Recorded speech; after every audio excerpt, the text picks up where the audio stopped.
Japan में एक कुत्ता अपने प्रोफेसर मालिक को हमेशा स्टेशन पे छोड़ने जाता और जब वो वापस आते तो उन्हें स्टेशन पे लेने भी जाता। ये सिलसिला काफी दिनों तक चलते रहा। एक दिन वो कुत्ता अपने प्रोफेसर मालिक को छोड़ने गया, लेकिन जब वो वापस लेने गया तो प्रोफेसर वापस ही नहीं आए, क्योंकि प्रोफेसर की क्लास लेते वक्त हार्ट अटैक की वजह से मृत्यु हो गई थी। लेकिन वो वफादार कुत्ता 10 साल तक लगातार अपने मालिक का वहीं पे इंतजार करते रहा और इंतजार करते करते उसी जगह पे उसकी मृत्यु हो गई। और आज जापान में उसी जगह पर उस कुत्ते का स्मारक भी बनाया गया है। उस कुत्ते का नाम है हचिको। गाइस, यहां सीखने लायक बात यह है कि जिसे आप बहुत प्यार करते हैं उसे कभी भूलना नहीं चाहिए, और वफादारी क्या होती है आप इन बेजुबान जानवरों से सीख सकते हैं।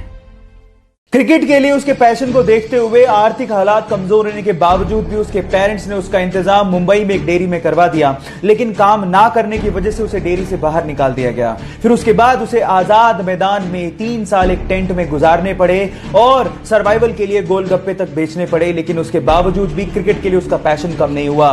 फाइनली उसके क्रिकेट की परफॉर्मेंस और उसके पैशन को देखते हुए आईपीएल के रीसेंट ऑक्शन में राजस्थान रॉयल ने उसे 2.5 करोड़ रुपए में खरीदा। और ना सिर्फ इतना, अभी चल रहे अंडर 19 वर्ल्ड कप के सेमीफाइनल में पाकिस्तान के खिलाफ 100 अनबीटन ठोक के उसने क्रिकेट के लिए अपने पैशन को साबित कर दिया।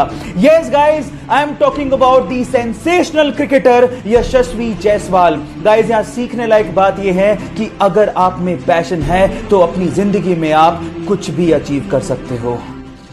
उसके पेरेंट्स को लगा कि वो मुंबई इंजीनियरिंग करने के लिए जा रहा है, लेकिन किसी को क्या पता था कि वो एक्टर बनना चाहता है। उसने अपनी क्लासेस को छोड़ के बहुत बार ऑडिशन दिए, लेकिन वो सफल नहीं हो पाया, क्योंकि उसका बैकग्राउंड नॉन फिल्मी था, इसलिए सफर इतना आसान नहीं था। लेकिन उसने हिम्मत नहीं हारी, उसने ऑडिशन देना जारी रखा और फाइनली उसे अपना पहला ब्रेक प्यार का पंचनामा मूवी से मिला, जिसका वन लाइनर उसे फेमस बना गया। लेकिन उसके बाद आई 2 फ्लॉप मूवीज की वजह से उसका करियर डगमगाने लगा। लेकिन उसके बाद प्यार का पंचनामा 2 एंड सोनू के टीटू की स्वीटी से उसने कमबैक किया और दुनिया की नजरों में छा गया। Yes guys, I am talking about Kartik Aryan.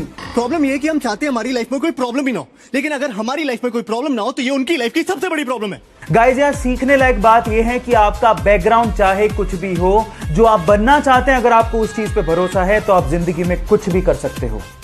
India के जोधपुर सिटी में रहने वाले इस कपल ने बहुत सारे बिजनेस ट्राई किए, लेकिन सब में असफल रहे। वो कुछ क्रिएटिव करना चाहते थे, लेकिन कुछ दिमाग में नहीं आ रहा था। एक दिन उनको कबाड़ में पड़ा हुआ एक टिन का डब्बा मिला। उन्होंने सोचा कि क्यों ना इसी को रिसाइकिल किया जाए, और फाइनली उन्होंने उसी टिन के डब्बे को एक खूबसूरत बैठने वाले स्टूल में कन्वर्ट कर डाला।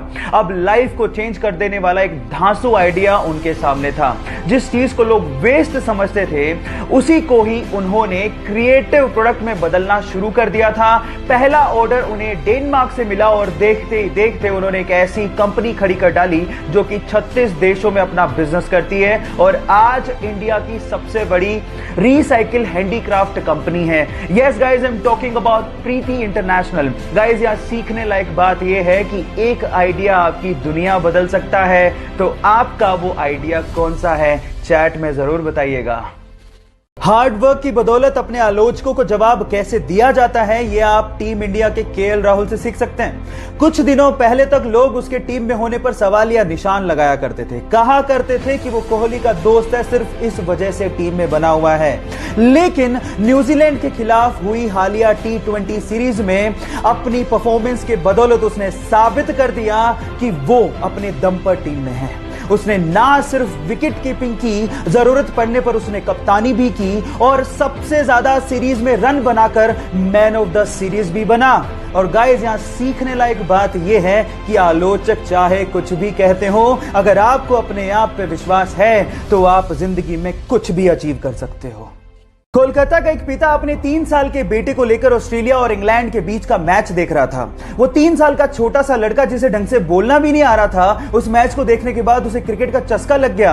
ये देखकर पिता ने उसे घर पे खिलाना शुरू किया और एक दिन उसकी वीडियो बनाकर सोशल मीडिया पे अपलोड कर दी।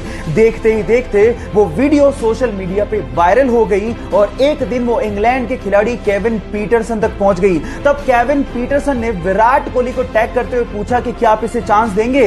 विराट कोहली ने वीडियो देखने के बाद ये पूछा कि ये छोटा सा सेंसेशन कहां से बिलोंग करता है। गाइस, उस बच्चे का नाम है शेख शाहिद, जिसकी वीडियो आप ऊपर देख रहे हैं। उस छोटे से उस्ताद के लिए 1 लाइक तो बनता है।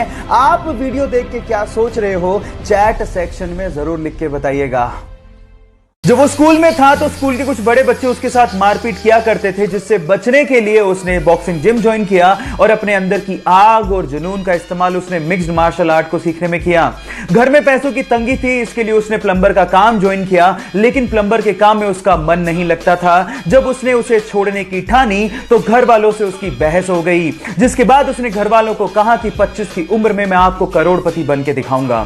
फिर उसने अपनी फाइटिंग स्किल्स पे काम शुरू किया और उसके बाद 2007 में उसने अपनी पहली यूएफसी फाइट लड़ी और उसमें धमाकेदार जीत दर्ज की और उसके बाद उसने पीछे मुड़ के कभी नहीं देखा और आज वो पूरे विश्व में सबसे महंगा यूएफसी फाइटर है। Yes guys, I am talking about the notorious Conor McGregor. Guys, यहां सीखने लायक बात यह है कि अगर आपके अंदर किसी चीज को लेकर जुनून हो तो आप जिंदगी में कुछ भी अचीव कर सकते हो।